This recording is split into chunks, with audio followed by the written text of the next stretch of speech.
Welcome to this new podcast. It's called Decode, and it's a cooperation of Kevin from WaveAct and me. My name is Peter, and we are two well-experienced smart contract developers.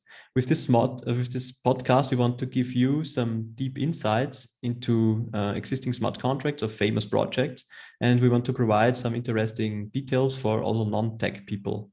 Our first shot will be Otherside, the famous contract of Yuga Labs.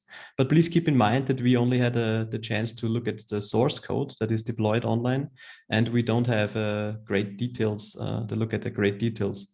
So please do also your own research. Yeah, that would be great. So, right. Awesome. Thanks, Peter, for the introduction. And thank you for listening to this new podcast. Really excited for this.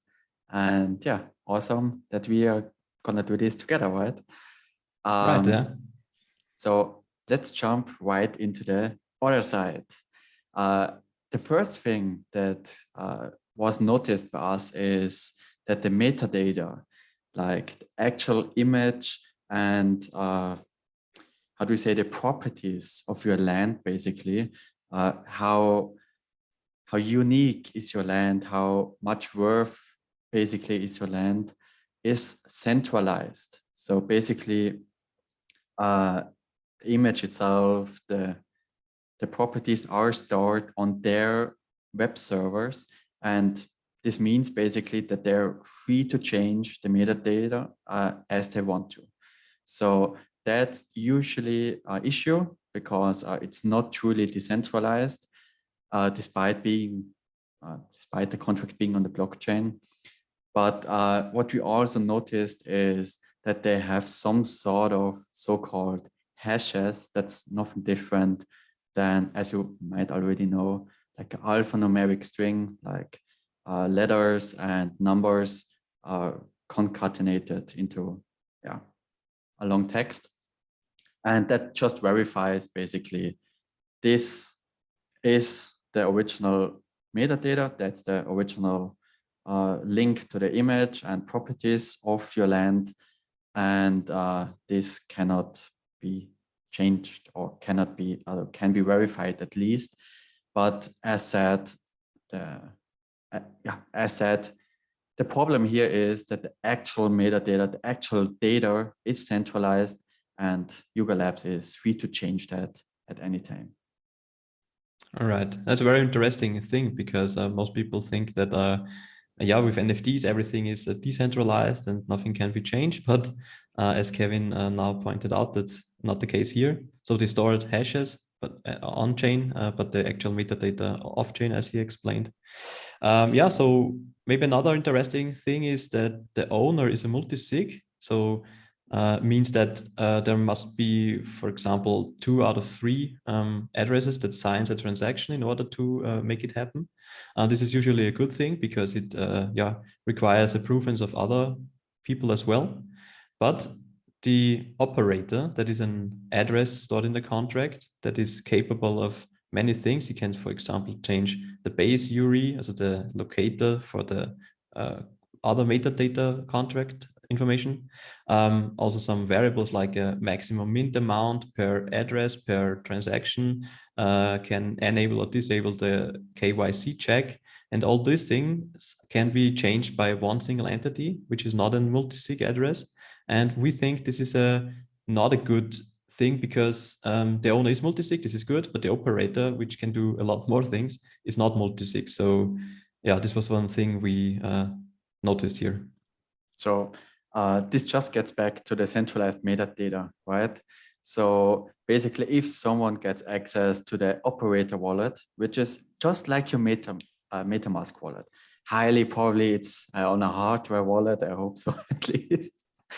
And but still a hardware wallet can be stolen and so on, especially if it's a project like this, and there can't be enough security measurements to prevent actually many people losing money because some scammer probably just changed the metadata and suddenly has the most unique or most valuable NFT or land in his own wallet, while all others have like cheap ones, and then just flip it, and these are kind of the consequences here. One thing though we have to highlight, which is a good thing, as they probably had to introduce KYC because of regulation, they used the so-called Merkle tree. That's nothing else as a mathematical proof, basically, that your wallet is in a encrypted list. Let's say it like that. Basically, the contract itself is able to verify whitelists in a very gas efficient manner. That's a good thing. And yeah. Yeah, maybe one can add some additional thoughts to this. So the Merkle tree is basically some, as Kevin said, some gas efficient way to store a bunch of information. So it's basically one hash that is computed out of other hashes, so to say, and it's all sums up into one single hash. So it's a bunch of characters that are representing this. And the Merkle tree is therefore very gas efficient because it contains a lot of information only in one single information. So maybe you can think of being encrypted and also being compressed or something like that, right?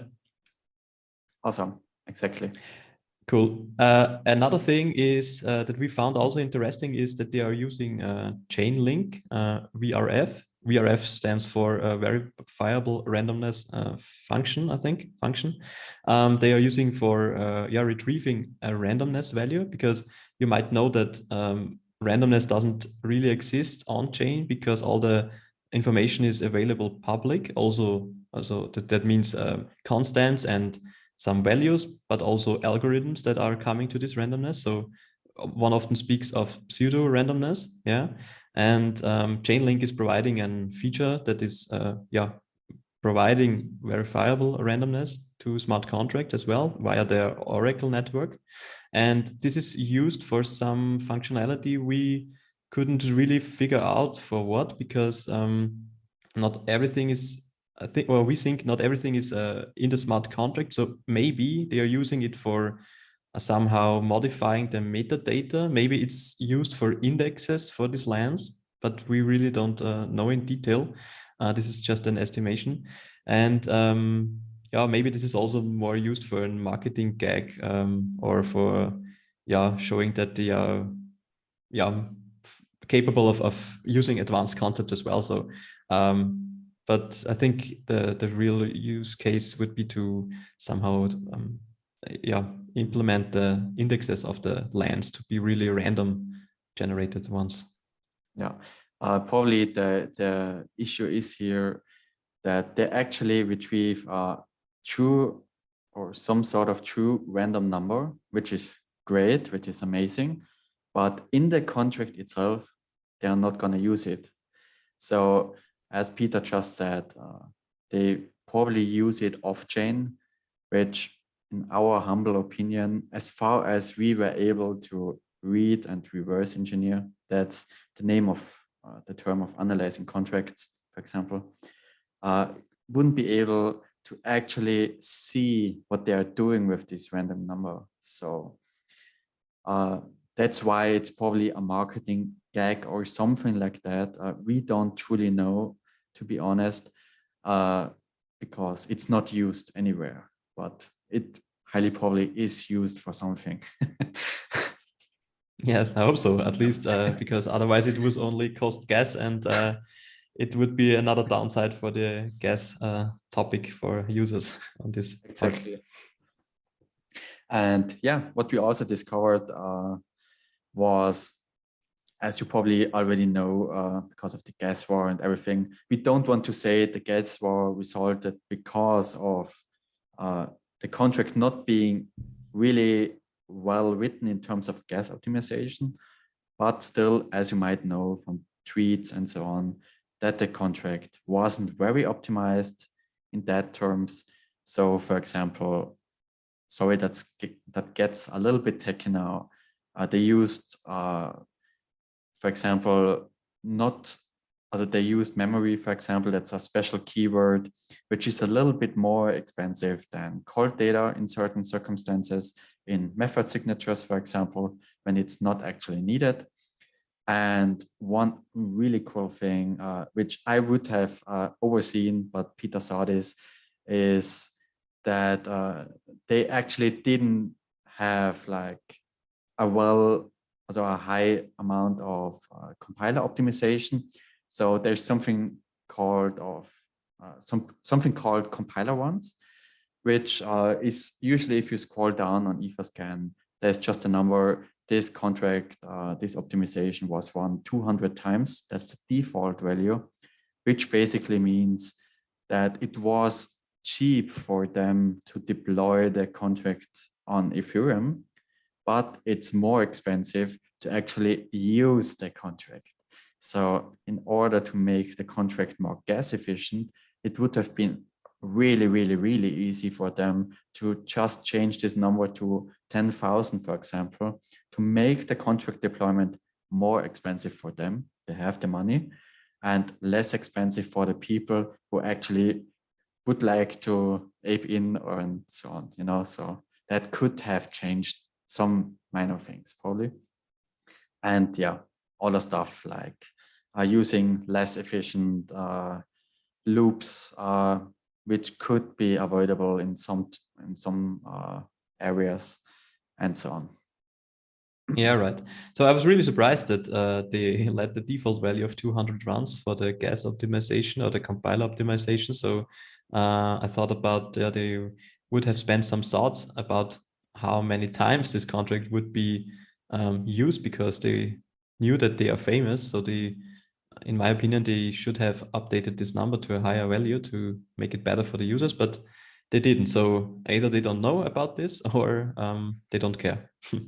Okay, another interesting thing, and that's for me and also for Kevin, of course, very interesting and which is crucial, is they relied on the block timestamp variable. So this is a global variable provided in Solidity, and they relied on it for starting the public sale, basically. So they said, okay, at Unix timestamp, whatever is tomorrow, for example, the public sale starts at 12 p.m. or something like that. And they extracted the Unix timestamp and coded into this smart contract, or at least via a setter function. And the sale starts with this. But it's not safe to use this. And also in the Solidity documentation, it's stated that this value can be influenced by miners for some degree, not very much, but slightly. And so there could have been an attack against this variable where a miner changes this this variable, and then people that are interacting with this node on this miner could have been participate in the public sale a little bit earlier than all the rest.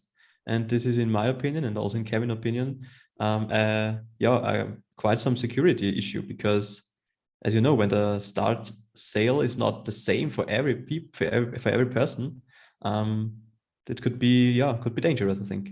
And it's at least, it also somehow shows that they are maybe not so security aware that one might think, but we don't want to say that they aren't. But it's also some thing that came into our mind that's not the best thing. And at least it's also in the Solidity documentation to not rely on that. So there's less room for discussion, I think. Yeah. And one minor add here, there is an alternative. So for people, no, we are not just complaining about it. There is the block number value as well, which is less, I would say, less convenient for the community, because you don't know the exact second when it happens, but you can see, depending on the block time, when this block, the actual value, also the numeration of the block actually happens to be, and that's the time. So to say when the public sale starts, that's much more secure, but harder for the community to approach. So yeah, that's right. And also a little bit harder for the front end to display, for example, okay, sale starts at 28th of March and 12 p.m. or something. So they could say at block number whatever million, but when exactly this block number happens, it's a little bit up on on the average times of all the previous blocks. Yeah. And yeah, the last point on our list is basically what they could have done to a little bit improve the security is to actually make the code itself more readable, to make the functions maybe smaller, which might be more expensive in terms of deployment costs, for example, and similar, but it could increase the security itself, because security auditors are humans as well. Smart contract developers are also just humans, and trying to understand not so well-written contract in terms of readability could be quite difficult to actually discover security issues in there. But just a last add to everything we just said, it's just an analysis from 2 external smart contract devs. We actually don't really know what they thought with all this. There could be reasons why they have coded some things the way they did. We just don't know. And yeah, so please take everything with a grain of salt. And we hope you got some value out of this talk. Also, I hope it was not too technical and still manageable for you. And please let us know in the comments if we can improve something the next time. Thank you. Thank you.